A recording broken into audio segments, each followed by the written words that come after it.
हरे कृष्णा। आप सभी का स्वागत है भगवद गीता 18 दिवसीय इस पाठ्यक्रम में। आज हम लोग भगवद गीता अध्याय 7 का अध्ययन करेंगे और इस अध्याय का नाम है ज्ञान विज्ञान योग।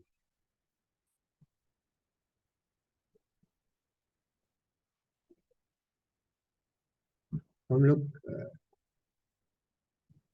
कल के अध्याय में कल छठे अध्याय में हमने देखा था कि भगवान ने जो है हमें 6 अध्यायों का एक तरीके से निष्कर्ष जो है बताया था अंतिम श्लोक में। योगिनामपि सर्वेषां मद्गतेन श्रद्धावान भजते यो माम समय युक्त तमो मता। तो पहले अध्याय में अर्जुन के कुछ कारण थे जो कि युद्ध नहीं करने के, जिनका कि खंडन किया भगवान ने दूसरे अध्याय में। किसके साथ में? गीता के सार के साथ में, जिसमें भगवान ने सारे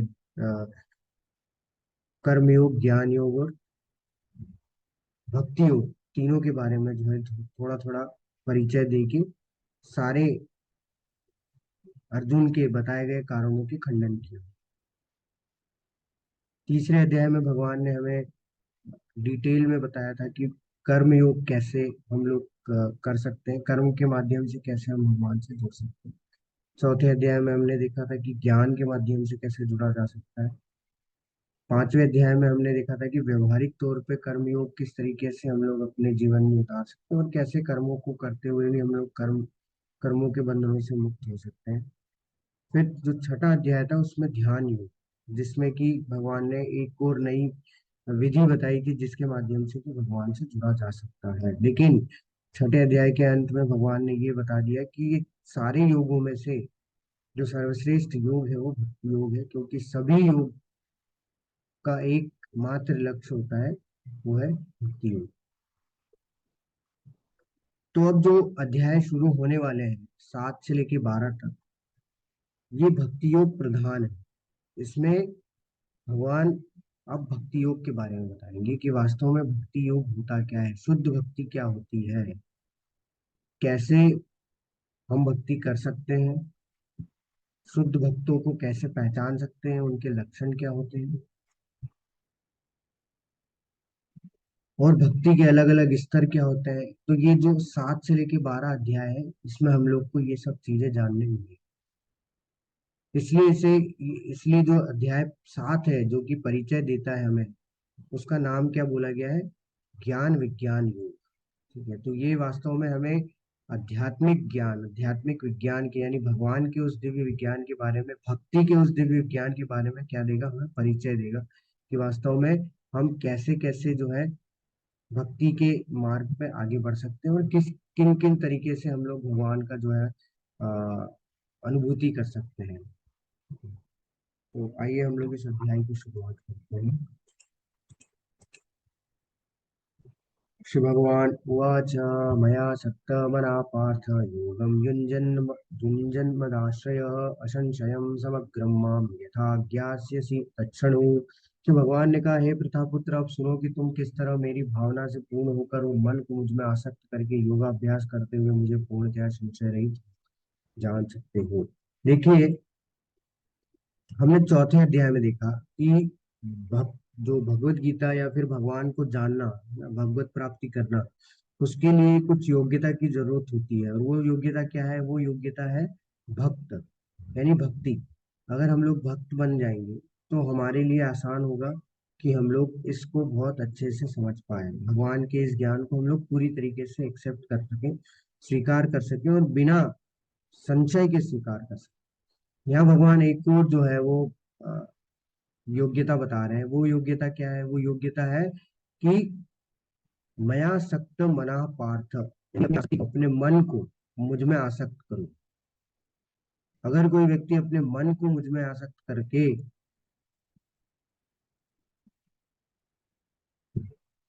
प्रयास करेगा सुनने का, समझने का, तो वो पूर्णतया मुझे संशय रहित होकर जान सकता है। हाँ, तो भगवान को पूर्णतया जानने के लिए बिना संशय के, बिना किसी डाउट के कब जाना जा सकता है? जब भगवान के भगवान में जब मन को हमारा जब हमारा मन भगवान में आसक्त हो जाए। तो ये एक दूसरी योग्यता भगवान बता रहे हैं कि एक भक्त तो होना चाहिए, लेकिन भक्त के अंदर क्या क्या होना चाहिए? पहली चीज तो ये है कि भक्त का लक्षण क्या होता है कि उसका मन जो है वो भगवान पे आसक्त होता है। तो भगवान अब थोड़ा सा और सीधे तरीके से बोल रहे हैं कि भक्ति मतलब, हम लोग सोचते हैं ना भक्ति मतलब क्या, तो हम लोग को इतना पता है कि हाँ ठीक है, सेवा करने के लिए बोला। लेकिन सेवा के साथ साथ क्या होता है कि हमारा मन जब तक भगवान में आसक्त नहीं होगा, हम लोग, बहुत मुश्किल है कि हम लोग भगवान के इस दिव्य ज्ञान को समझ सकें। लेकिन भगवान यहाँ पे एक और अच्छी चीज बोल रहे हैं, क्या? ज्ञास्यसि यथा ज्ञास्यसि तत्क्षणु, अब मुझसे सुनो। ठीक है, तो सुनना जो है वो भक्ति की सबसे पहली प्रोसेस है। ठीक है, तो पहले ये जो भक्ति जिसमें भक्ति योग प्रधान हम लोग जो शुरू किए हैं ये अध्याय, उसके पहले अध्याय में हमें पहली प्रोसेस बताई गई है भक्ति की। वो क्या है? तत्क्षणु, अब सुनो, सुनना। श्रवणम कीर्तनम विष्णु। तो जो पहली जो प्रोसेस होती है भक्ति में, वो क्या होती है? सुनना होती है, जो कि सबसे सरल है। और सुनने मात्र से क्या कर सकते हैं व्यक्ति? व्यक्ति जो है वो शुद्ध हो सकता है, वो भगवान में अपने मन को आसक्त कर सकता है, वो भगवान के प्रति उसके मन में प्रेम जागृत हो सकता है, भाव जागृत हो सकता है, श्रद्धा के स्तर पे वो पहुंच सकता है। ठीक है, तो जो पहली चीज है सुनना, वो सबसे इम्पोर्टेंट है। तो इसलिए हमें प्रयास करना चाहिए कि हम ज्यादा से ज्यादा भगवान के बारे में सुने, भगवान की लीलाओं के बारे में, भगवान की वाणी के बारे में, भगवान के शुद्ध भक्तों के बारे में। जिससे क्या होगा कि हमारा उनके प्रति जो है श्रद्धा जागृत हो। उसके बाद जो है हम लोग क्या कर पाएंगे? आ, अपनी बुद्धि को जागृत करके जो है पूर्णतया बिना संशय के भगवान को समझने के योग्य बने। तो तात्पर्य में प्रभुपाद जी बताते हैं कि भगवत गीता के 7वें अध्याय में कृष्ण भावनामृत की प्रकृति का विशद वर्णन हुआ है। कृष्ण समस्त ऐश्वर्यों से पूर्ण है और वे इन्हें किस प्रकार प्रकट करते हैं, इसका वर्णन इसमें हुआ है। इसके अतिरिक्त इस अध्याय में इसका भी वर्णन है कि कौन से ऐसे 4 व्यक्ति हैं, भाग्यशाली व्यक्ति, जो भगवान की शरण ग्रहण करते हैं। कौन से ऐसे भाग्यहीन व्यक्ति हैं जो कि भगवान की शरण ग्रहण नहीं करते, कभी भी नहीं। तो ये सब विषयों के बारे में हम लोग आज की इस वीडियो में।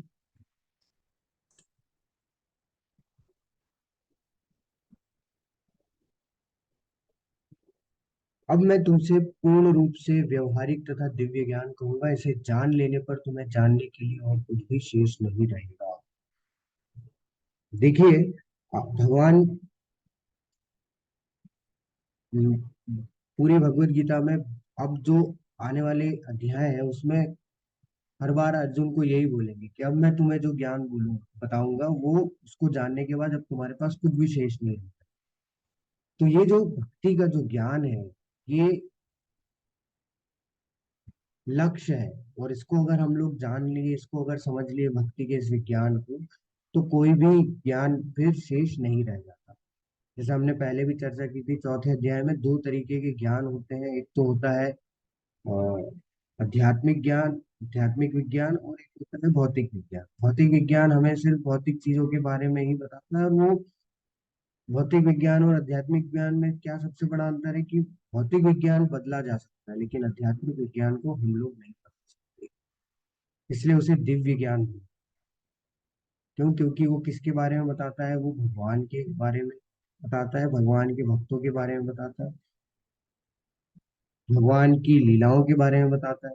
तो ये जो विज्ञान है ये कभी भी समाप्त नहीं होता, और ये जो विज्ञान है ये कभी भी बदला नहीं जाता, क्योंकि ये किसके द्वारा बताया गया है? ये भगवान के द्वारा बताया गया है।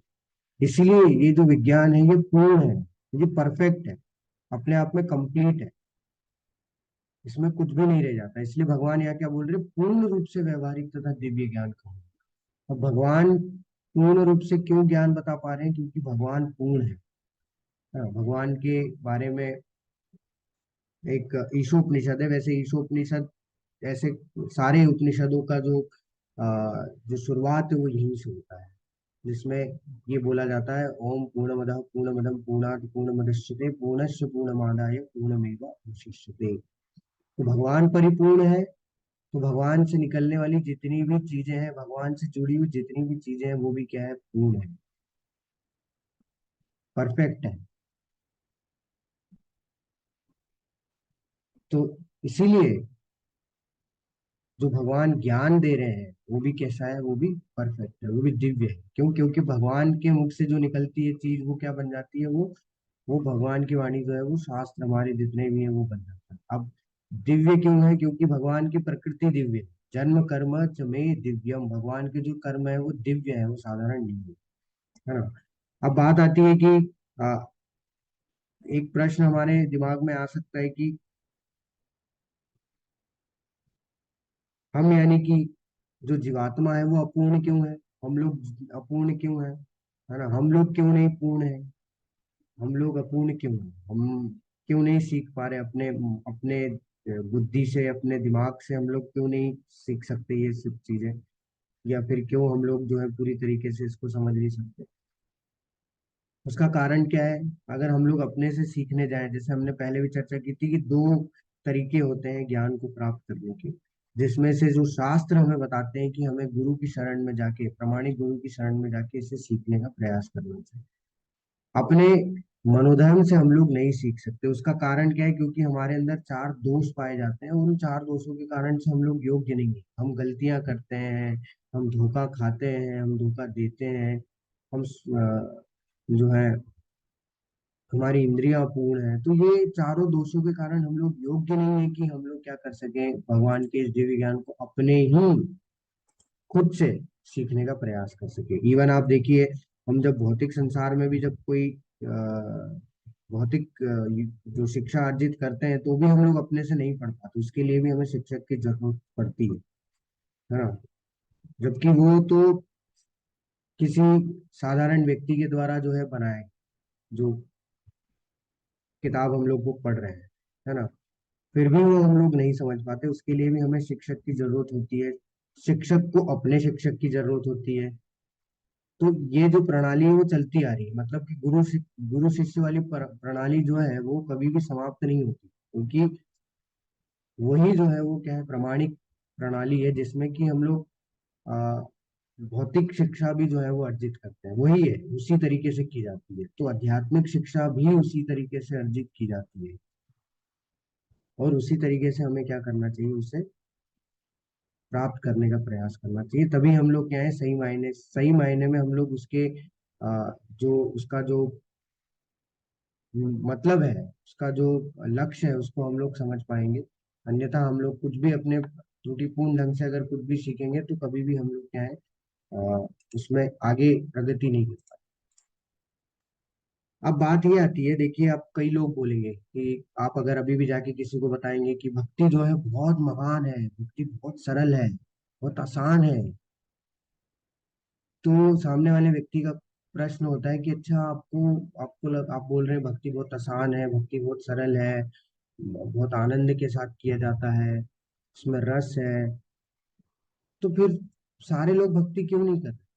क्यों जो है अभी भी लोग भक्ति में नहीं आए? अभी आप खुद देखिए, आपके इसी क्लास में स्टार्टिंग जब हुई थी, तो 80 जो है लोग ज्वाइन किए थे उसमें, और अभी आप लोग कितने भक्त बच गए हैं? अभी सिर्फ 47, यानी कि 50 के अराउंड जो है वो बच चुके हैं। जो 30 थे वो क्यों छोड़ दिए? क्यों सब लोग भक्ति नहीं कर पा रहे हैं?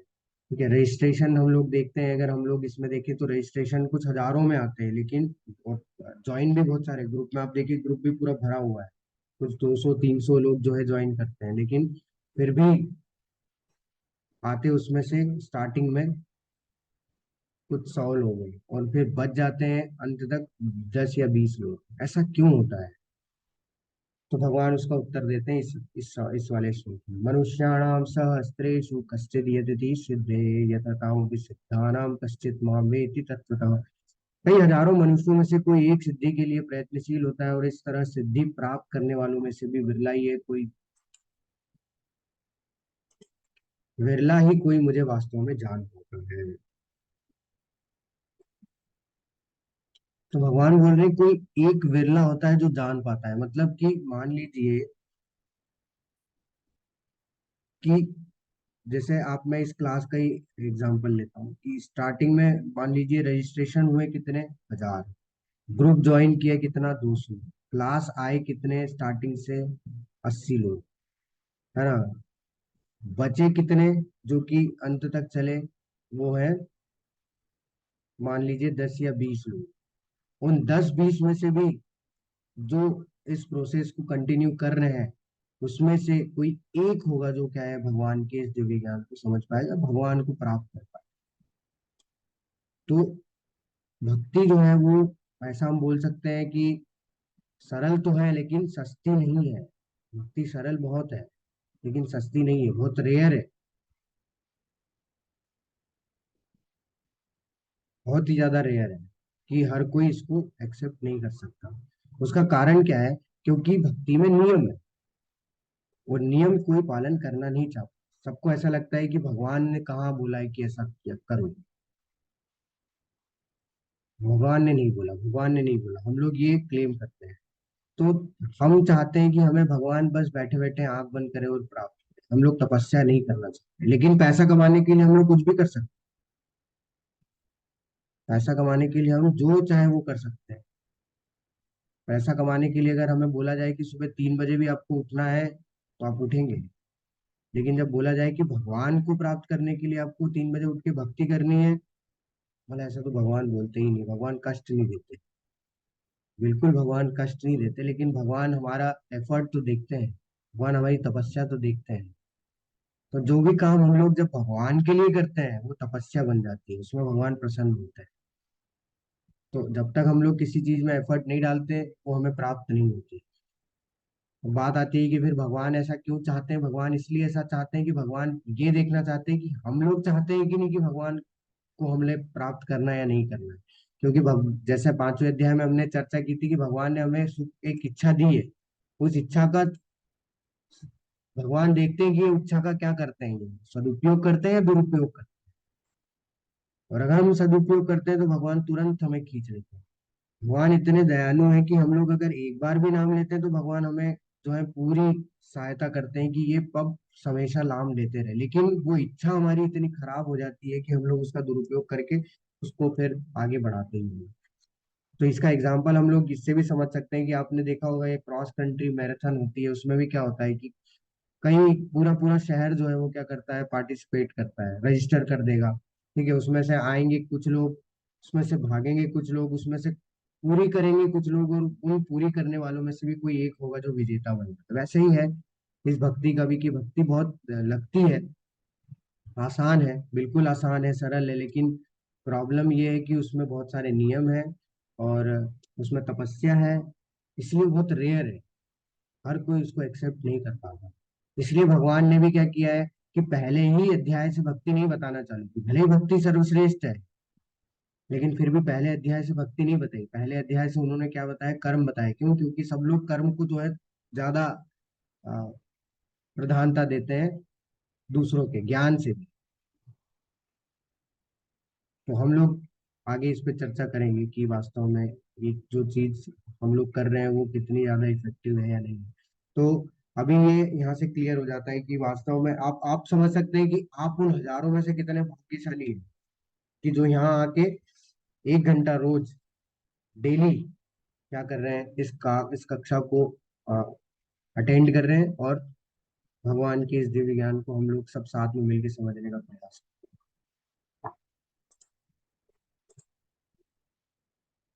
अब भगवान जो है अपनी बात ने एक प्रश्न यहाँ पे ये भी आता है ना, कि मान लीजिए हमने ये मान लेते हैं कि चलिए भक्ति बहुत रेयर है ना, बहुत कम लोग इसको एक्सेप्ट कर पाते हैं। लेकिन ऐसा होता क्या है कि लोग इसको एक्सेप्ट नहीं कर पाते? क्यों इसमें आ नहीं पाते?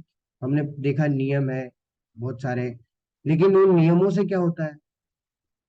वो व्यक्ति नियम तो नहीं चलो पालन कर सकता, लेकिन एक और जो है सबसे महत्वपूर्ण कारण है जिससे कि व्यक्ति भक्ति में नहीं आ पाता, उसकी हम लोग चर्चा इन 2 श्लोकों में करेंगे, 4 और 5 में। तो भगवान यहाँ अपने ऐश्वर्यों के बारे में बता कि भगवान की शक्ति क्या है। भगवान की 2 शक्तियां हैं, एक तो पराशक्ति और एक अपराशक्ति है, उसके बारे में भगवान बता रहे हैं भूमिरापो नलो वायु खम्मन बुद्धिरेव च अहंकार इति यम में भिन्ना प्रकृति सदा। पृथ्वी जल अग्नि वायु आकाश मन बुद्धि तथा अहंकार, ये 8 प्रकार से विभक्त मेरी भिन्न प्रकृतियां हैं।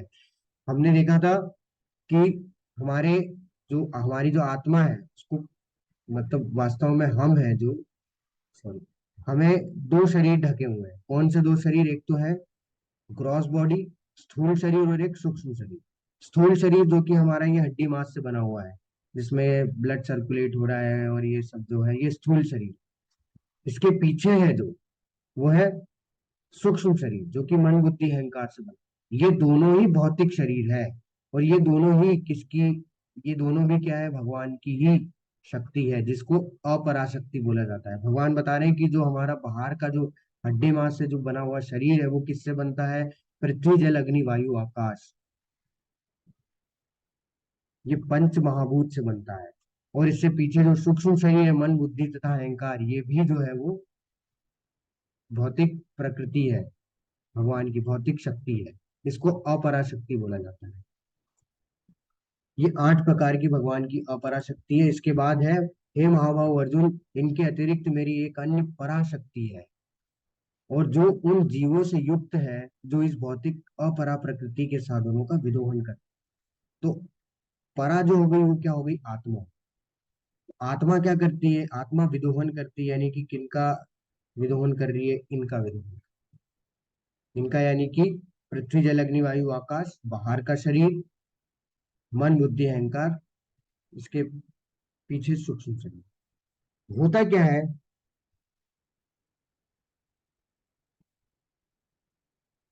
कि जब जीवात्मा यानी कि जो आत्मा है, वो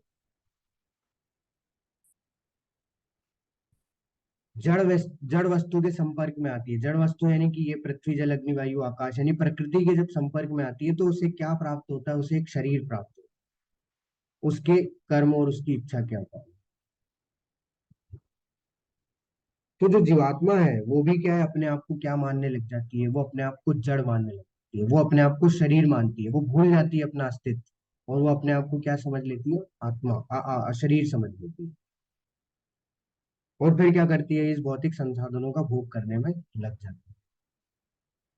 देखिए, आप एक उदाहरण देता हूँ, ऐसा कैसे होता है। जैसे अगर आप कोई, जैसे देखा होगा, चील चील है। चील क्या करती है? वो पहाड़ से भी, पहाड़ बोल रहा हूँ, वो बादलों से भी ऊपर उड़ती है, उसका स्वभाव है। यानी अगर उसके बच्चे को आप चूजों के साथ रख देंगे, तो उसको भी क्या लगेगा? वो अपने आप अपना अस्तित्व भूल जाएगा, और वो सोचेगा कि मैं भी चूजा हूँ, और वो उड़ नहीं पाए। ठीक उसी प्रकार वैसा ही जीवात्मा के साथ होता है कि जब जीवात्मा को, जो जो आत्मा है, जब उसको शरीर प्राप्त होता है, तो वो भी भूल जाती है कि वो शरीर नहीं है। वो हाँ, ये भूल जाती है कि वो शरीर, वो आत्मा है, वो भगवान का अंश है। वो ये भूल जाके वो अपने आप को क्या मानने लगती है? शरीर मानने लगती है।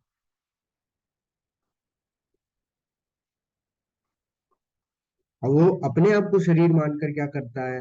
वो क्या करता है कि अपने को शरीर मानने के बाद इस संसार में, इस मटेरियल, इस भौतिक संसार में जितने भी भौतिक संसाधन हैं, उनका भोग करने लग जाता है। तो यही कारण है कि व्यक्ति क्या है? भगवान के शरण में नहीं जाता, क्योंकि वो अपने को शरीर मान के इस भौतिक संसाधनों का भोग करता है। उसे पता ही नहीं वो कौन है। तो वो क्या समझता है? हाँ, शरीर है तो एंजॉय करूँ, पूरा एंजॉयमेंट में लगा हुआ है। उसे पता ही नहीं कि वास्तव में हम आत्मा है, और आत्मा का एंजॉयमेंट क्या है? भक्ति है। ये भौतिक संसाधनों का भोग नहीं है, ये तो शरीर के लिए है। और अगर ये करेंगे तो वही है, हम लोग वापस से और कोई दूसरा शरीर मिल जाएगा। तो इसी कारण से क्या होता है कि व्यक्ति भक्ति में आगे नहीं बढ़ता, या फिर भक्ति में अपने आप को नहीं लगा पाता।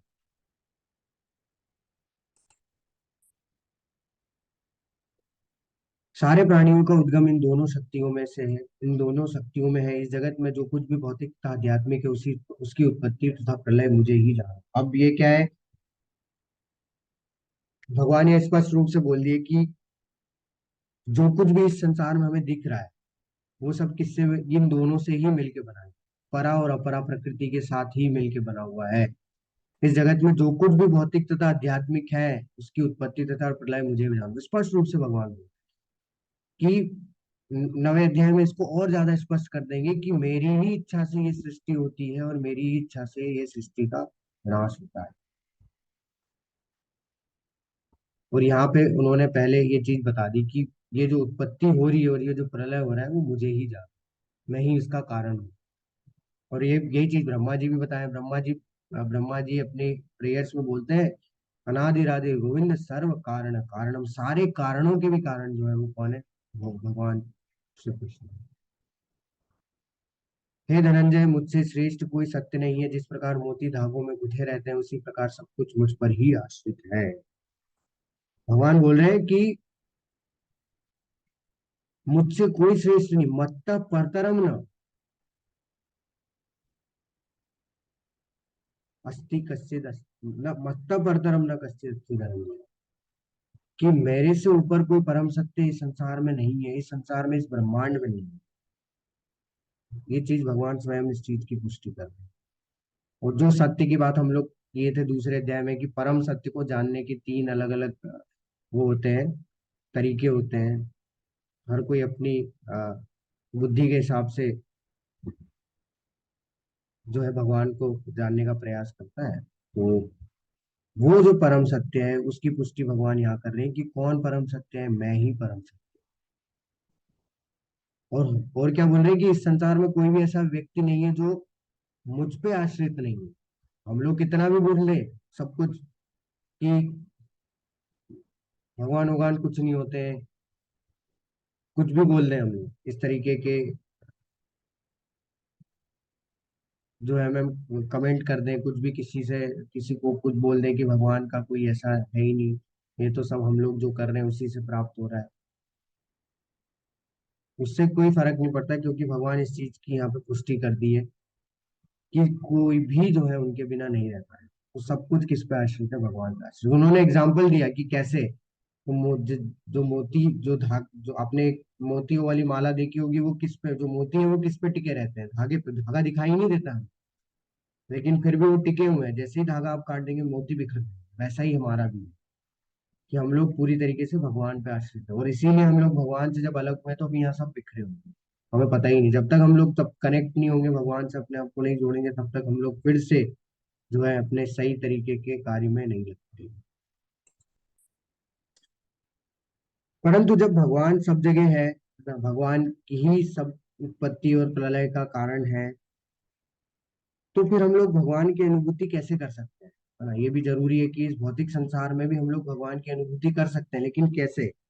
उसके उत्तर में भगवान आगे अपने ऐश्वर्यों के बारे में बताते हैं।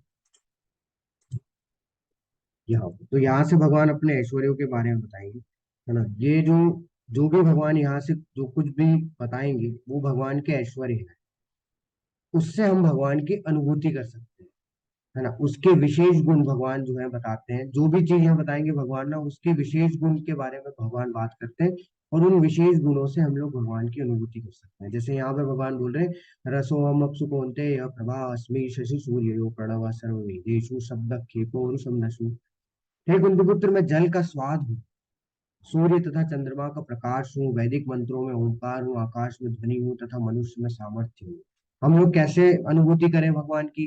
जैसे हमारा प्रश्न होता है ना कि हम 24 घंटे भगवान को कैसे याद कर सकते हैं? भगवान उसके लिए हमें तरीका दे रहे हैं। भगवान उसके लिए हमें एग्जाम्पल दे रहे हैं कि इन इन तरीकों से तुम, ये सब मेरे ऐश्वर्य हैं, इनको देख के तुम जो है मुझे याद कर सकते हो। पहली चीज बता दें भगवान की, मैं जल का स्वाद हूँ। तो जल का जो विशेष गुण है, विशेष गुण वो क्या है? वो है स्वाद। तो अब बात आती है कि जल का स्वाद तो हमें आता नहीं है, लेकिन जब आप किसी प्यासे को अगर पानी दोगे, बहुत जो बहुत टाइम से जो है उसे पानी नहीं पिया, उसे वास्तव में पता चलेगा कि जल का स्वाद क्या है। तब उसे जो संतुष्टि मिलती है उसको पानी पीने से। भगवान बोल रहे हैं कि वो जो स्वाद तुम्हें आएगा उससे अनुभूति कर सकते हो तुम मेरी, कि वो मेरे ही कारण है, वो मैं ही हूँ, ऐसा मान लो। सूर्य तथा चंद्रमा का विशेष गुण क्या है? प्रकाश। तो जो हम लोग रोज सुबह से या फिर रात में भी देखते हैं, सूर्य का जो प्रकाश है, चंद्रमा का जो प्रकाश है, भगवान बोल रहे हैं उससे मेरी अनुभूति कर सकते हो। वैदिक मंत्रों में ओमकार, तो कोई भी ऐसा मंत्र नहीं है वैदिक मंत्र जो ओम से जो स्टार्ट नहीं होता। तो जो ओम शब्द है वो कौन भगवान बोल रहे, वो उस वो मुझसे ही तुम जो है उसे मुझे समझ लो, वो मैं ही हूँ। आकाश में ध्वनि, तो हम लोग जो एक दूसरे से बातें कर पा रहे हैं, ठीक है, सुन पा रहे हैं एक दूसरे को, तो ये सब जो है ध्वनि, किससे हम लोग उससे क्या अनुभूति कर सकते हैं, भगवान की अनुभूति कर सकते हैं। और मनुष्यों में सामर्थ्य जो कि सबसे महत्वपूर्ण है, जो हमारे घमंड को चूर चूर कर देता है। आजकल सबको बहुत घमंड है, हम लोग क्या बोलते हैं, हम लोग बहुत ही ये बोलते हैं कि सब कुछ मेरे कारण हो रहा है, और मैं जो है बहुत बुद्धिमान हूँ, मैं अपने आप में जो है मैंने बहुत मेहनत की इस स्तर पे आने के लिए, ये वो बहुत हम लोग बहुत ऐसे तर्क वितर्क करते हैं, लेकिन अंततोगत्वा वो सब क्या है, वो सब फेल है। क्यों? क्योंकि भगवान सीधा स्पष्ट रूप से बोल दिए कि सारे मनुष्यों में मैं सामर्थ्य हूँ। तो जो सामर्थ्य है, जो कैपेसिटी है, जो कैपेबिलिटी है, जो एबिलिटी है, वो सारी सब कहाँ से आ रही है? भगवान से।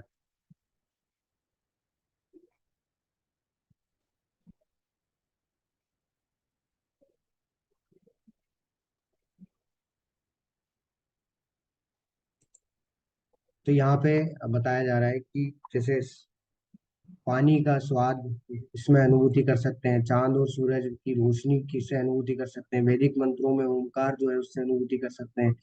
आदमी की योग्यता है, ठीक है, ईथर यानी ये आकाश, आकाश में ध्वनि जो है उससे हम लोग क्या कर सकते हैं, भगवान की अनुभूति कर सकते हैं। पृथ्वी में सुगंध, तो इसका मैं उदाहरण आपको दूं तो बरसात के समय पे आपने देखा होगा कभी, आपने ये अनुभव किया होगा कि बारिश के समय पे जो है मिट्टी से एक अलग सुगंध आती है, तो वो भी एक अलग चीज है कि हम लोग भी उससे एक विशेष गुण है उसका, तो हम लोग क्या कर सकते हैं, उससे अनुभूति कर सकते हैं। आग की जो तप होती है, वो उसका विशेष गुण है, उससे अनुभूति कर सकते हैं। सारे तपस्वियों का तपस्या जो है उससे अनुभूति की जा सकती है। इस अस्तित्व में, मतलब मूल सभी अस्तित्व में, यानी कि इस पूरे संसार में जो मूल बीज है वो कौन है? भगवान है। यानी कि क्योंकि भगवान ने बोला ना कि इस संसार का उत्पत्ति और प्रलय मुझे जानो, तो जो मूल बीज है वो कौन है? इससे हम लोग उनकी अनुभूति कर सकते हैं। बुद्धिमानों की बुद्धि कहाँ से आ रही है? वो भगवान के द्वारा दी है। सभी शक्तिशाली पुरुषों में जो कौशल है, तेज है, वो कहाँ से आ रहा है? तो भगवान के द्वारा। तो हम लोग अपने अंदर भी जो सामर्थ्य है उससे भी हम लोग भगवान की अनुभूति कर सकते हैं, क्योंकि ये सब कहाँ से आ रहा है? ये भगवान की तरफ से, क्योंकि भगवान स्पष्ट रूप से इसको इस भगवत गीता में बोले,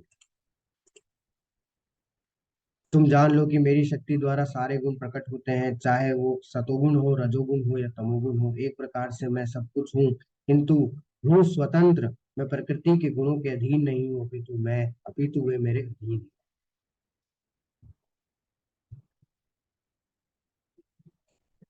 तो भगवान जो है यहाँ बोल रहे हैं कि कुछ भी इस संसार में है, जो जैसे वास्तव में हम लोग क्या बोलते हैं कि प्रकृति ही जो है भगवान है, नेचर को ही हम लोग गॉड बताते हैं। नेचर को गॉड कैसे बोल सकते हैं? भगवान बोल रहे हैं कि मेरी शक्ति द्वारा सारे गुण प्रकट होते हैं, और सारे गुण जो गुण है वो किसके हैं? वो प्रकृति के हैं। तो जब सारे गुण भगवान के द्वारा प्रकट हो रहे हैं, तो प्रकृति क्यों नहीं प्रकट होगी? तो पहले तो प्रकृति आती है, प्रकृति में फिर तीन गुण आते हैं, सतोगुण, रजोगुण, तमोगुण। इसके बारे में हम लोग आगे अध्याय 14 में चर्चा करेंगे। तो इस प्रकार से सब कुछ जो है वो किसकी शक्ति के द्वारा प्रकट होता है? भगवान की ही शक्ति के द्वारा प्रकट होता है। 9वें अध्याय में भगवान इस चीज को भी क्लियर कर देंगे कि जो प्रकृति को हम लोग भगवान बोलते हैं, प्रकृति को हम लोग जो ऑटोमेटिक बोलते हैं, वो भगवान बता देंगे कि ऑटोमेटिक मैंने ही बनाया, मया दक्षिण प्रकृति सूयते सचराचर, मेरी अध्यक्षता में वो कार्य करती है। तो यहाँ पे ये चीज क्लियर कर दी भगवान ने कि सब कुछ उनका बनाया हुआ है, लेकिन वो स्वतंत्र है। इसकी पुष्टि श्रीमद् भागवतम में भी आती है। ओम नमो भगवते वासुदेवाय जन्माद्यस्य यतोन्मयात् चर्थेषु अभिघ्न स्वराट। स्वराट मतलब होता है स्वतंत्र, परम सत्य, स्वतंत्र यानी कि किसी पे डिपेंडेंट नहीं है भगवान, उनको किसी चीज की जरूरत नहीं होती। जैसे हम लोग को अ, खुश होने के लिए कुछ चाहिए तब हम लोग खुश होंगे।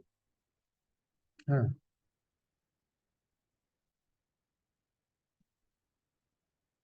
हमें, हाँ, हमें अपने पेट को भरना है तो खाना चाहिए। तो ये सब चीजें हम लोग डिपेंडेंट है हर एक चीज पे। अल्टीमेटली हम लोग डिपेंडेंट भगवान पे है, लेकिन भगवान स्वतंत्र है। भगवान किसी पे डिपेंडेंट, उन्हें किसी भी चीज की आवश्यकता नहीं होती, क्योंकि वो परिपूर्ण है, कंप्लीट है, परफेक्ट है। उनको किसी चीज की पूरी, वो किसी चीज को पूरा करने की कोई आवश्यकता नहीं होती। फिर भी वो हम पे कृपा करके क्या करते हैं, हमारी जो सेवा है वो स्वीकार करते हैं। जैसे कई बार लोग बोलते हैं कि भगवान, मतलब भगवान तो भगवान है, उन्हें क्या, उन्हें थोड़ी ना भूख लगती है, उन्हें क्यों खिलाना उन्हें, बिल्कुल उन्हें भूख नहीं लगती है। लेकिन भगवान हमारा प्रेम देखते हैं कि जो चीज उनने दी है वो हम लोग बांट, उनको अर्पित करते हुए ग्रहण कर रहे हैं, या फिर बस हम अपना मान के हम लोग घमंड में, अहंकार में जो है बस स्वीकार कर रहे हैं। उससे भगवान के प्रति प्रेम दिखता है। जैसे उदाहरण के तौर पे एक बच्चा है, वो अपने अब पिताजी से पैसा लेके कुछ खाने के लिए लेके आता है, वो पिताजी को ऑफर करता है तो पिताजी को अच्छा लगता है। लेकिन वो क्या, पिताजी, इसका मतलब क्या भूखे हैं? पैसा तो किससे लिया उन्होंने, पिताजी से ही लिया है। वैसा ही हमारा भी हाल है, सब कुछ दिया भगवान ने, दे रहे भगवान, लेकिन हम क्या है, बिना उनको दिए फिर क्या करते हैं, स्वीकार करते रहते हैं। बिना उनको हम लोग उसमें कनेक्ट करके उनके माध्यम से हम लोग कुछ नहीं करते। हम लोग क्योंकि अहंकार में अपने आप को ही जो समझते हैं कि मैं ही सब कुछ कर रहा हूँ। तो प्रकृति के गुण के अधीन नहीं है भगवान, क्योंकि प्रकृति के गुणों को किसने बनाया, भगवान ने स्वयं ने बनाया। तो गुणों के अधीन नहीं है, इसलिए भगवान को गुणाधीश बोला जाता है। गुण के अधीश है, गुणातीत है, गुण से अति, गुण से परे है। वही चीज भगवान नीचे बोलेंगे कि तीनों गुणों के द्वारा मोहग्रस्त ये सारा संसार मुझ गुणातीत तथा अविनाशी को नहीं जान पाता है। क्योंकि हम लोग फंसे हुए इस संसार में, हम लोग अपनी आइडेंटिटी भूल गए, तो हम लोग भगवान को कैसे जान पाएंगे। हम लोग यही भूल गए कि हम लोग आत्मा है, तो भगवान तो परम आत्मा है। तो उनको जानने के लिए पहले हमें ये जानना होगा कि हम लोग आत्मा है, तब जाके हमें पता चलेगा कि अच्छा भगवान भी है ना। नहीं तो हमारी हम पे कृपा है कि प्रभुपाद जी की हम लोग बुक्स पढ़ रहे हैं, तो हमें स्पष्टतः क्लियर हो रहा है कि नहीं, भगवान भी है और हम भी हैं। हम दोनों में जो है क्या कनेक्शन है, ये हम लोग को सीधा सीधा जो है समझ में आना, समझने का हम लोग यहाँ से प्रयास कर रहे हैं। तो जब व्यक्ति इस मोहग्रस्त में फंस जाता है, तो वो व्यक्ति क्या करता है, तीनों गुणों में जब माया के चंगुल में फंस जाता है, तो वो सब कुछ भूल जाता है। इसलिए वो भगवान को भी साधारण समझ लेता है। और इसी के संदर्भ में क्या होता है कि फिर चार प्रकार के ऐसे व्यक्ति होते हैं जो कि भगवान की शरण ग्रहण नहीं करते। उसके बारे में भगवान फिर आगे बताएंगे, इसी कारण से नहीं करते, है ना। अब बात आती है कि हम लोग फंस जाते हैं इसमें, किसमें, माया के इस चंगुल में, माया देवी के इस जाल में हम लोग फंस गए। अब हम क्या करते हैं कि हम लोग सोचते हैं कि इससे हम लोग निकल जाएंगे, बहुत आसान है, कोई बड़ी बात नहीं, बिना भगवान की शरण ग्रहण किए हम निकल जाएंगे। लेकिन भगवान स्वयं क्या बोल रहे हैं, देवी ऐसा गुणमयी मम माया दुरतया मामे वये प्रपद्यन्ते माया मेताम तनुजुते, कि प्रकृति के तीनों गुणों वाली इस मेरी देवी शक्ति को पार कर पाना बहुत कठिन है। हमें लगता है कि हम निकल रहे हैं, लेकिन वो लगना ही माया है, वो इसी में फंसे हुए हैं, वही भ्रम है। हमें लग रहा है तो भी हम लोग फंसे हुए हैं। वो जो हमें लगता रहता है ना, वो भी हम भ्रम है एक तरीके से, वो भी हम लोग फंसे ही हुए हैं इसका। तो हमें नहीं पता कि कितने स्ट्रांग है भगवान, क्योंकि भगवान की शक्ति है, भगवान की शक्ति कोई ऐसी वैसी शक्ति तो हो नहीं सकती कि कोई ऐसे ही हम लोग आसानी से उसे पार कर रहे हैं। लेकिन भगवान आगे ही अगली लाइन में भगवान सॉल्यूशन भी दे रहे हैं।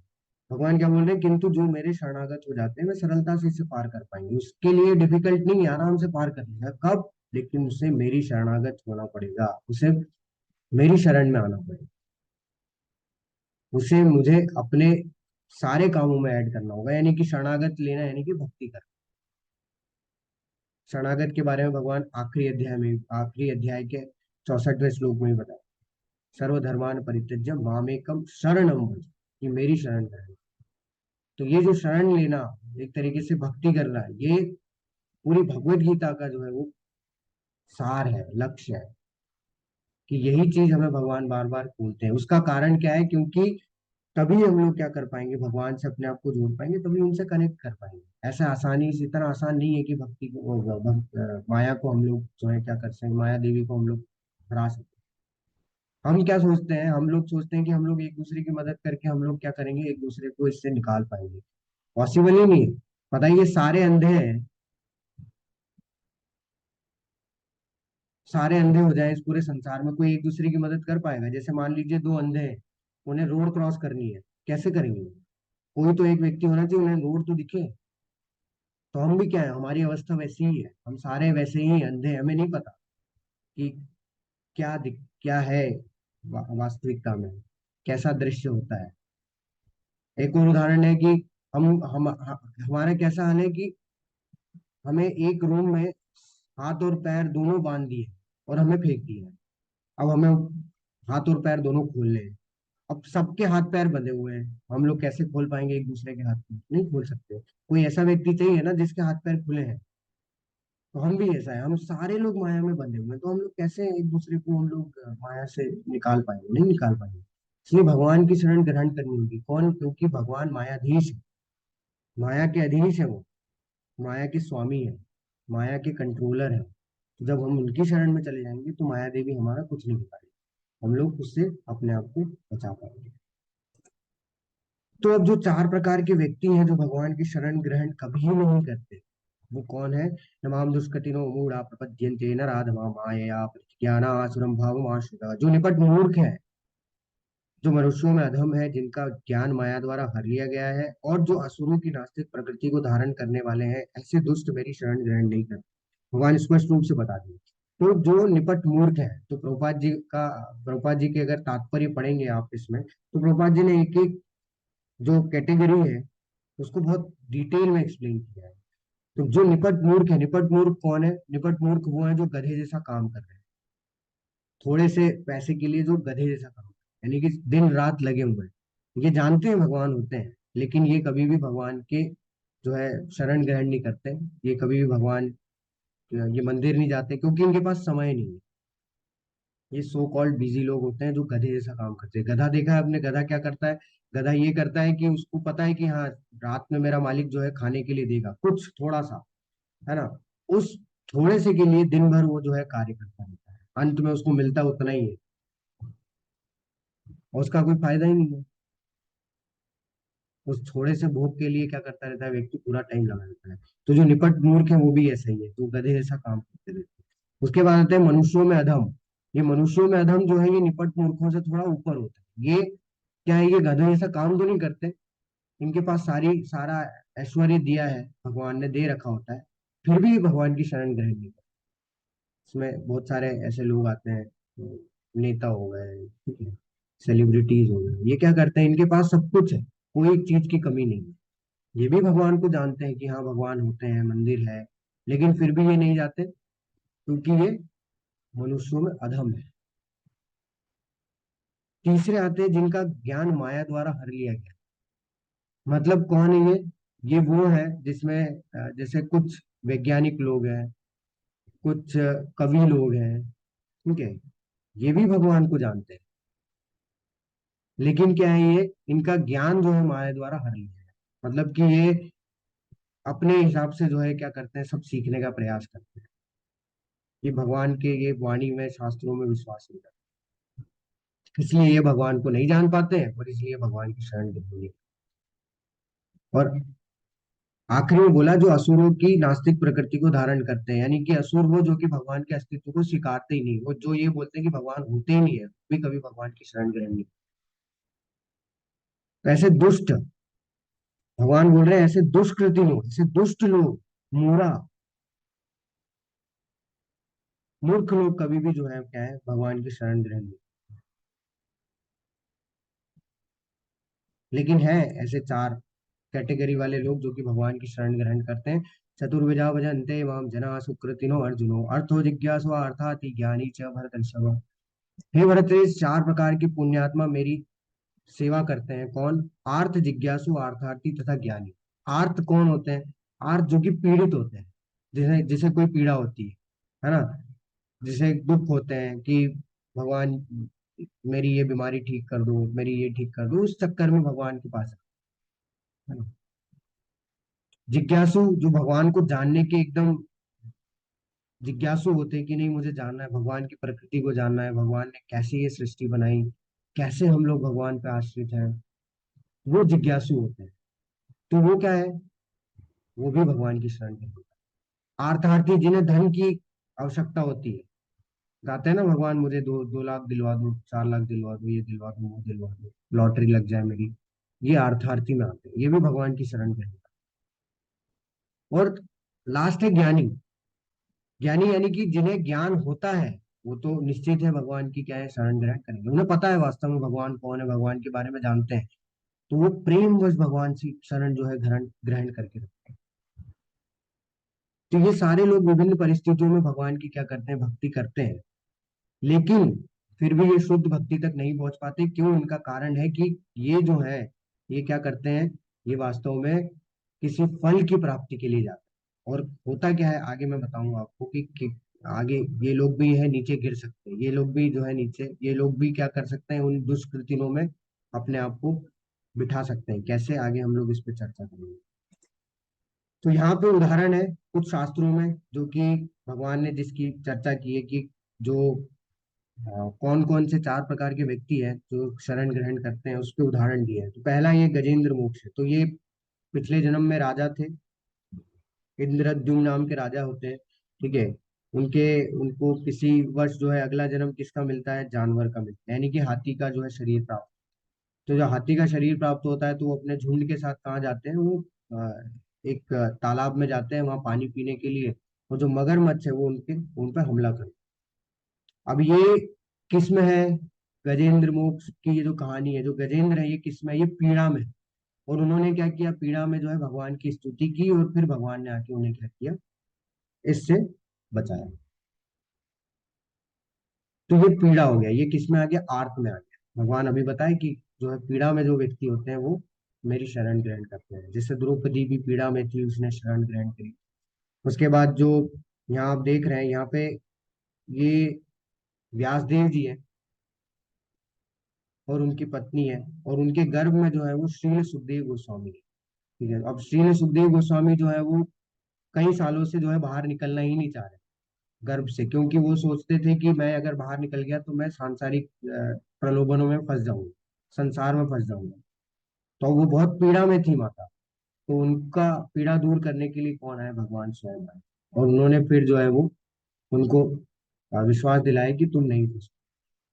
तब जाके श्री सुखदेव साहब बाहर निकले और उनकी पीड़ा को दूर किया भगवान। उसके बाद हमने देखा कि भगवान ने बोला जिज्ञासु। जिज्ञासु कौन है, जिज्ञासु में आते हैं परीक्षित महाराज। परीक्षित महाराज के पास 7 दिन बचे थे, है ना। उन्हें पता चल गया था कि 7 दिन में उनकी मृत्यु हो जाएगी। तो उन्होंने क्या जिज्ञासा की, उन्होंने भगवान के बारे में, भगवान की लीलाओं के बारे में, भगवान के भक्तों के बारे में, उनके प्रति प्रेम के बारे में जो है उन्हें जानने का जो है जिज्ञासा की। और श्रील सुखदेव गोस्वामी से उन्होंने प्रार्थना की, और उन्होंने फिर क्या किया, उन्हें श्रीमद् भागवतम जो है सुनाई। तो ये जिज्ञासु में आता है। उसके बाद अर्थार्थी की अगर बात करें, जिन्हें धन की आवश्यकता थी, तो शुरुआत शुरुआत में जो ध्रुव महाराज थे, वो किस लिए गए थे भगवान को प्राप्त करने के लिए, क्योंकि उन्हें एक राज्य चाहिए था, वही धन की आवश्यकता। उनकी माता ने बोला था जाओ, अगर तुम्हें कोई राज्य दिला सकता है अपना, तो वो एक ही है जो नारायण है। जाके उनकी जो उनके ढूंढो। अब वो ढूंढने चले गए, उन्होंने तो माता की बात मान ली। अब जब गए, उन्होंने तपस्या स्टार्ट की। जब वो तपस्या पूरी हो गई, तो भगवान उन्हें मिल गए। लेकिन भगवान ने फिर भी उन्हें कृपा नहीं दी, जब तक कि उन्हें पूर्ण ज्ञान प्राप्त नहीं हुआ। तो उन्हें पूर्ण ज्ञान प्राप्त हुआ, तब जो है उन्होंने, भगवान ने उन्हें दर्शन दिया। उसके बाद जो है उन्होंने ये, जैसे ही भगवान को देखा, तब उनके अंदर से जितना भी जो आकांक्षाएं थी वो सब समाप्त हो गई। उन्होंने बोला कि भगवान, मैं आपसे कुछ कांच के टुकड़े मांगने आया था, लेकिन आपने मुझे जो है, आप मिल गए, यानी कि मुझे एक हीरा मिल गया, अब मुझे कुछ नहीं चाहिए। तो ध्रुव महाराज बाद में जब भगवान को देखे, जब वो जो है पूरी तरीके से शुद्ध भक्ति को प्राप्त हो गए। लेकिन पहले जब गए थे, वो किसके भाव से गए थे, वो धन के भाव से। इसलिए अर्थार्थी में हम लोग उसका उदाहरण देख सकते हैं। इससे रामायण से आता है, जो सुग्रीव थे, उनकी वो भी क्या है, भगवान की शरण को ग्रहण किए थे, क्योंकि उन्हें भी अपना राज्य चाहिए था। और उनकी जो धर्म पत्नी थी, जिसको कि बाली ने बंदी बना रखा था, वो, ठीक है। और जो ज्ञानी है, ज्ञानी है जितने भी ऋषि मुनि है, तो अगर आप देखेंगे, श्रीमद् भागवतम की शुरुआत होती है किससे, श्रीमद् भागवतम की शुरुआत होती है जहाँ पे कि सारे विद्वान ऋषि मुनिगण जो है वो क्या करते हैं, नैमिषारण्य के वन में जो है एकत्रित होते हैं, क्या सुनने के लिए, भगवान के भगवान की लीलाओं को, आ, भगवान और भक्तों के बीच के जो संबंध है उसको जानने के लिए, श्रीमद् भागवतम को जानने के लिए। तो वो सब क्या है, ज्ञानी है, वो भी शरण ग्रहण करते हैं।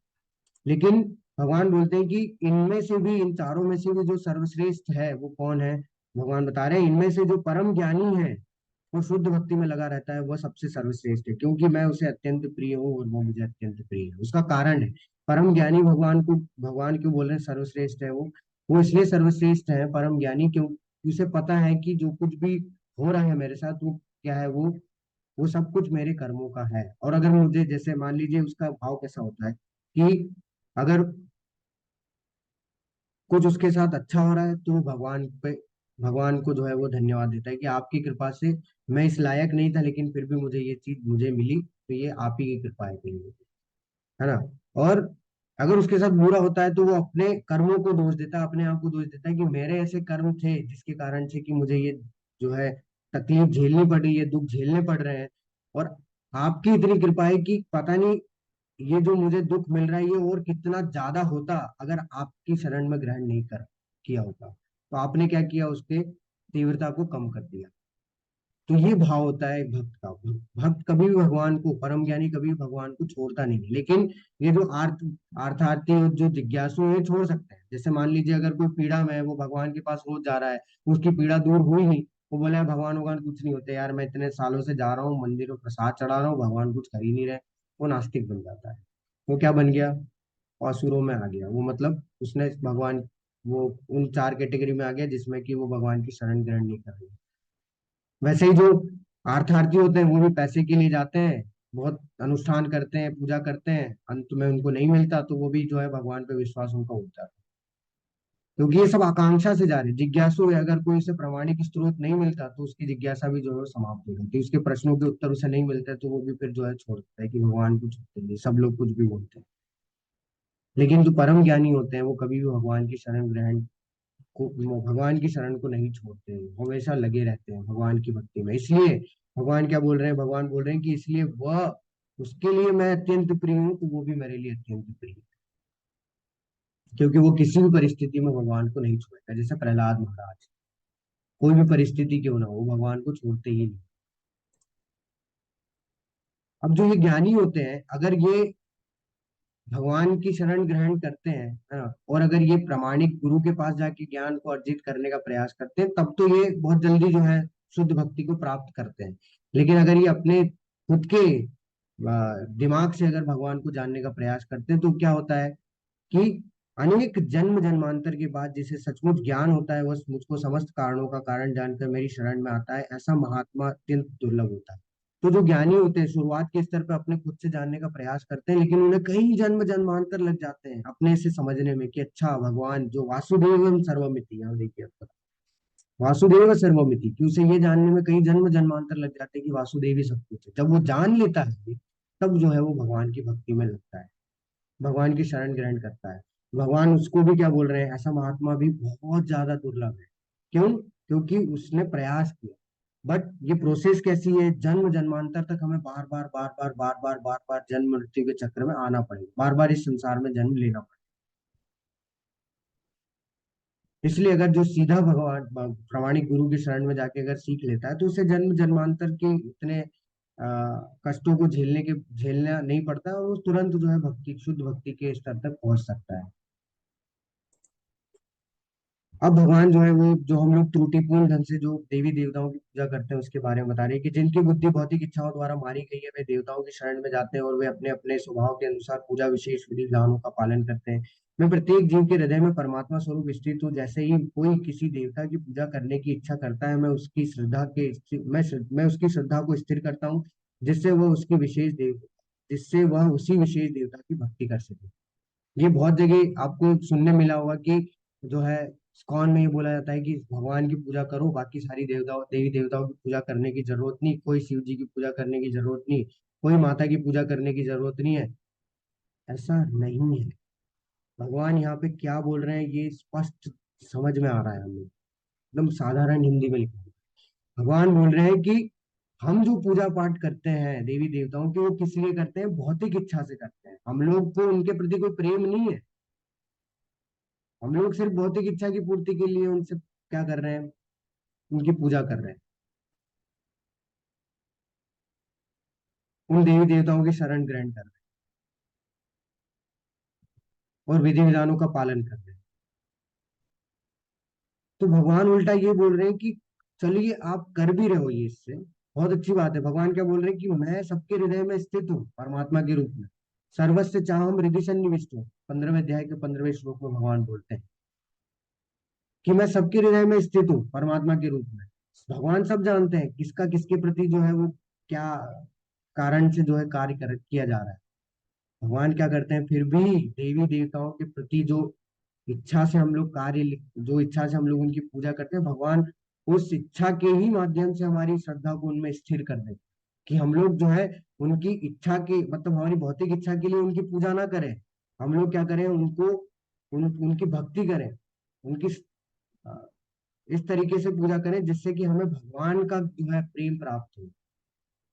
क्योंकि देवी देवताओं के पास में भगवान के द्वारा दी गई एक अलग शक्ति है जिससे कि हम सीधा उनसे बोल सकते हैं कि आप हमें भगवान की भक्ति प्रदान करें। जैसा आपके पास है वैसा थोड़ा बहुत हमारे पास आ गया। हम लोग क्या करते हैं, हम लोग उनसे मांगते रहते हैं। हमारा कोई प्रेम प्रेम नहीं है उनसे, ना कोई हमारी कोई भक्ति है, पूजा है। हम लोग बस विधि विधान बताए कि ये थोड़े बहुत आप करेंगे, ये देवता खुश हो जाए। हाँ बस देवता खुश हो गए, हमको मिल गया, अपना भौतिक इच्छाएं पूरी हो गई, हो गया काम। हमें पता ही नहीं पूजा कैसे कर दी। और हम लोग क्या करते हैं, दोष देते रहते हैं कि सारे जो है इस्कॉन में ये बोला जा रहा है कि सारे देवी देवताओं की पूजा बंद करके भगवान की पूजा। भगवान स्वयं ऐसा नहीं बोल रहे तो हम कौन होते हैं बोलने वाले? है ना? तो ये त्रुटिपूर्ण ढंग से हम लोग समझते हैं इस चीज को। अगर हम लोग खुद से इस चीज को समझेंगे तो हमेशा त्रुटि ही होगी। यही एक गलती है, क्योंकि हम लोग हमेशा गलतियां ढूंढते हैं। है ना? तो यहाँ स्पष्ट रूप से इस चीज को क्लियर किया जा रहा है कि वास्तव में भगवान स्वयं हमारी श्रद्धा को उनके प्रति बढ़ाते हैं कि हम लोग उनकी भक्ति करें, हम उनसे प्रेम करें, जिससे कि हमें वो जिससे प्रेम करते हैं वो प्राप्त हो। लेकिन हम लोग वैसा नहीं करते। बुद्धिहीन मनुष्य मुझको ठीक से न जानने के कारण सोचते हैं कि मैं पहले निराकार था और अब मैं इस स्वरूप को धारण किया है। वे अपने अल्प ज्ञान के कारण मेरी अविनाशी तथा सर्वोच्च प्रकृति को नहीं जान पाते। आजकल बहुत सारे लोग बोलते हैं कि भगवान का कोई रूप नहीं होता। भगवान ने चौथे ही अध्याय में बता दिया कि मैं अपने आदि दिव्य रूप में प्रकट हूँ। तो भगवान का जब रूप है तो निराकार तो नहीं है, उनका आकार है ना? तो भगवान यही बोल रहे हैं कि जो व्यक्ति ऐसा समझता है कि वो बुद्धिहीन है, उसके पास बुद्धि नहीं है, क्योंकि उसने कभी समझने का प्रयास किया नहीं, अभी जानने का प्रयास किया नहीं। वो बुद्धिहीन व्यक्ति क्या करता है, वो बोल देता है कि भगवान का कोई आकार नहीं होता, भगवान निराकार है। भगवान ने तो अभी जन्म लिया द्वापर युग में, तब उन्होंने एक शरीर मनुष्य वाला धारण किया। भगवान का कोई आकार है नहीं। भगवान बस एक लाइट है, ब्रह्म ज्योति है, बस वही भगवान। वो बोले वो ऐसा क्यों होता है, भगवान बोले कि अल्प ज्ञान के कारण वो मेरी अविनाशी सर्वोच्च प्रकृति को नहीं जानते, क्योंकि उनका ज्ञान बहुत अल्प है, अभी बहुत सुप्त अवस्था में, अभी जागृत हुआ ही नहीं, क्योंकि उन्होंने चाहते ही नहीं जागृत। इसलिए उसके कारण से क्या है, वो कभी भी भगवान के सर्वोच्च प्रकृति को, भगवान अविनाशी है, भगवान अजन्मे है, ये नहीं समझ। मैं मूर्खों तथा अल्पज्ञों के लिए कभी भी प्रकट नहीं होता। उनके लिए तो मैं अपने अंतरंगा शक्ति द्वारा आच्छादित रहता हूँ, अतः वे यह नहीं जान पाते कि मैं अजन्मा तथा अविनाशी हूँ। वही चीज भगवान रिपीट कर रहे हैं। हम बोलते हैं कि भगवान, ये जो मूर्ख लोग हैं बोलते हैं ना बात, भगवान कहाँ है, दिखते क्यों नहीं है? जब तुम बोलते हो भगवान है अस्तित्व में, कहाँ है, दिख क्यों नहीं है? भगवान अगर ये तपस्या भी कर लेना तो भी इन्हें भगवान नहीं दिखे, क्योंकि ये किस भाव से जा रहे हैं, भगवान को चैलेंजिंग भाव से जा रहे हैं कि हमें देखना है। इस भाव से उन्होंने तपस्या की है। तो भगवान ऐसे मूर्खों और अल्पज्ञों को क्या बोल रहे हैं, अल्प ज्ञानियों को, कि इनके लिए मैं कभी प्रकट नहीं होता। आच्छादित यानी कि जो अंतरंगा शक्ति, यानी कि भगवान का जो ब्रह्म ज्योति है, ब्रह्म तेज है, भगवान के शरीर से जो निकलने वाला है, उससे आच्छादित, उससे ढके हुए रहते हैं। वो दिखाई नहीं देता किसी, भगवान दिखते ही नहीं, इतना तेज है वो कि ये ऐसे लोगों को लगता है कि हाँ भगवान तो सिर्फ लाइट है, भगवान का कोई आकार। इसलिए भगवान के ये जन्म को, कर्म को नहीं समझ पाते। भगवान अजन्मे है ये नहीं समझ पाते, भगवान अविनाशी है ये नहीं समझ। हे अर्जुन, से भगवान होने के नाते मैं जो कुछ भूतकाल में घटित हो चुका है, जो वर्तमान में घटित हो रहा है और जो आगे होने वाला है, वह सब कुछ जानता हूँ। मैं समस्त जीवों को भी जानता हूँ, किंतु मुझे कोई नहीं जानता। भगवान स्पष्ट रूप से इस चीज को बता दे रहे हैं कि अगर मान लीजिए सब कुछ कोई व्यक्ति जानता है ना, तो वो साधारण नहीं हो सकता, वो हमारे जैसा नहीं हो सकता। हम बोलते हैं ना कि कई कई लोग बोलते हैं कि सभी जो है वो भगवान है, लेकिन हम भूल चुके हैं कि हम भगवान हैं। अच्छा, हम ये भूल चुके हैं भगवान है, तो फिर हम कैसे भगवान, कि हम यही भूल गए कि हम भगवान।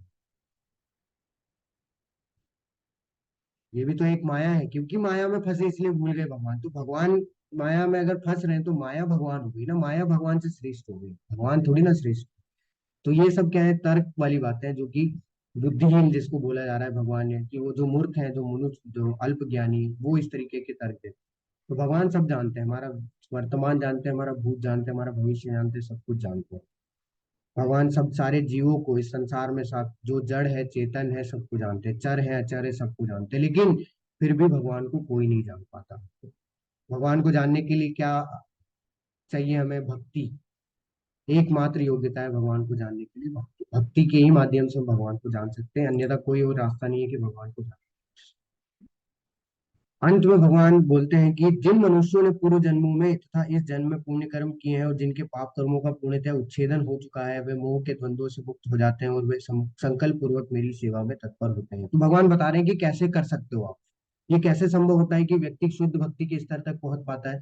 तो जब वो पूरी तरीके से क्या हो, पूरी तरीके से इस संसार के द्वंद्वों से मुक्त हो जाए। मुक्त कब होगा, जब उसे यह पता चलेगा कि वो शरीर नहीं है, वो आत्मा है। जब वो आत्मा के स्तर पे कार्य करने लगेगा, आत्मा के स्तर पे अपने सारे कार्यों को करेगा, भगवान की शरण ग्रहण करेगा, तब जाके वो क्या है, पूरी तरीके से संकल्प पूर्वक जो है भगवान की सेवा में तत्पर हो जाए। जो मुझ परमेश्वर को मेरी पूर्ण चेतना में रहकर मुझे जगत का देवता, देवताओं का तथा समस्त यज्ञ विधियों का नियामक जानते हैं, वे अपनी मृत्यु के समय भी मुझ भगवान को जान को समझ सकते हैं। तो भगवान यहाँ पे मृत्यु की बात कर रहे हैं, इसलिए कर रहे हैं कि अध्याय के अंतिम श्लोक में, क्योंकि आने वाला जो अध्याय है वो सिर्फ मृत्यु के बारे में, कि मृत्यु के समय हमारा जो है भाव कैसा होना चाहिए, है ना। तो इसलिए भगवान एक परिचय दे रहे हैं कि अगर कोई व्यक्ति मेरी पूर्ण चेतना में रहकर मुझे जगत का, देवताओं का, सारे यज्ञ विधियों का नियामक, कंट्रोलर मानता है, तो वो मृत्यु के समय भी मुझे जान जान पाएगा और समझ पाएगा और मुझे प्राप्त कर पाएगा। और यही चीज भगवान 5वें अध्याय के अंतिम श्लोक में ही बोले थे कि कैसे हम लोग शांति प्राप्त कर सकते हैं। भोक्ता राम यज्ञ तपसाम सर्वलोक महेश्वरम सूर्यदम सर्वभूतानाम ज्ञात्वा शांति। वही चीज भगवान यहाँ पे रिपीट कर रहे हैं कि परम भोक्ता अगर तुम मुझे मानोगे, सारे लोकों का, सारे देवी देवताओं का जो परम ईश्वर है वो मुझे मानोगे, और अपना परम हितैषी मित्र अगर मानोगे, तो तुम संसार में रहते हुए भी सारे दुखों से शांति प्राप्त कर सकते हो। और भगवान उसमें यहाँ पे एक चीज और ऐड कर दी कि मृत्यु के समय भी तुम अगर इस तरीके से अपनी चेतना को रखोगे पूरा थ्रू आउट, तो मृत्यु के समय भी तुम क्या कर पाओगे, मुझ भगवान को जान पाओगे और समझ पाओगे। तो अंतिम में प्रभुपाद जी तात्पर्य में बताते हैं कि ये 7वां अध्याय विशेष रूप से बताता है कि कोई किस प्रकार से पूर्णतया कृष्ण भावना भावित हो सकता है। कृष्ण भावना का शुभारंभ ऐसे व्यक्तियों के सानिध्य से होता है जो कृष्ण भावना भावित होते हैं। ऐसा सानिध्य आध्यात्मिक होता है और इससे मनुष्य प्रत्यक्ष भगवान के संसर्ग में आता है और भगवत कृपा से वह कृष्ण को भगवान समझ सकता है। साथ ही वह जीव के वास्तविक स्वरूप को समझ सकता है और ये समझ सकता है कि किस प्रकार कृष्ण को भुलाने से वह प्रकृति के नियमों द्वारा बद्ध है। ठीक है। वह यह भी समझ सकता है कि यह मनुष्य जीवन कृष्ण भावनामृत को पुनः प्राप्त करने के लिए मिला है, अतः इसका सदुपयोग परमेश्वर के हेतु की कृपा प्राप्त करने के लिए करना चाहिए। हम लोग भोग के लिए करते हैं, वास्तव में हमें ये किस लिए मिला है, हमें इसलिए मिला है कि हम यहाँ से मुक्त हो सके। हमें भगवान हर 84 लाख योनियों में, मतलब हम लोग घूमते आ रहे हैं, उसमें से भगवान हमारे कुछ अच्छे कर्म निकाल के हमें क्या करते हैं, मनुष्य योनि में जन्म देते हैं। इसलिए कि हम अपना जो है अपने आप को भगवान को शरणागत कर सकें। लेकिन फिर भी हम भोग करते रहते हैं और फिर वापस से 84 लाख योनि में घूमते हैं। फिर पता नहीं अब कब हमें इस मनुष्य योनि में जन्म मिले, हम नहीं जानते। तो इसलिए हमें क्या करना है, इसका सदुपयोग करना चाहिए और भगवान की जो है अहेतु की कृपा प्राप्त करने के लिए इसका प्रयोग। तो आज के हमने अध्याय में ये देखा कि भगवान ने ज्ञान की महिमा के बारे में बताया, और उसके बाद उनकी दो शक्तियों के बारे में भगवान भगवान बताया। फिर भगवान को हम लोग कैसे समर्पित कर सकते हैं अपने आप को, वो भगवान ने बताया इसमें। और कैसे हम लोग जो है त्रुटिपूर्ण ढंग से देवी देवताओं की पूजा कर रहे हैं, उसके बारे में भी भगवान हमसे इस अध्याय में बताएं। और अंत में हमने देखा कि जो हमारी भ्रांतियां थी अलग अलग, वो भगवान ने दूर की, और कैसे हम भगवान को पूर्णतया जो है मृत्यु के समय भी प्राप्त किया जा सकता है, उसके बारे में भी भगवान ने सोचा। तो हमारा ये जो अध्याय है यही समाप्त होता है। अगर आप लोगों का कोई प्रश्न है तो आप पूछ सकते हैं।